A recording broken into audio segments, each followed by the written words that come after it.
Hey everyone! In this video, I'm going to show you how to add an electronic signature feature into your forms.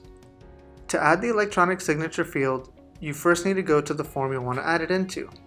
For this example, we will use the e-signature example form.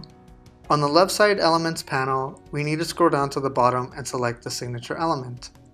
And it's that easy. You just added the electronic signature to your form and have given your customers a new way to sign. Real quick, we will open up the form to show you how it looks and how the preview function works. After adding in the electronic signature element, we will then click on Save Form in the top right corner and a pop-up will appear, and on that pop-up we will click Go to My Form. Here we see our finished form using the default style template. To test out how the electronic signature feature will look, we can just type in a name and click the preview button.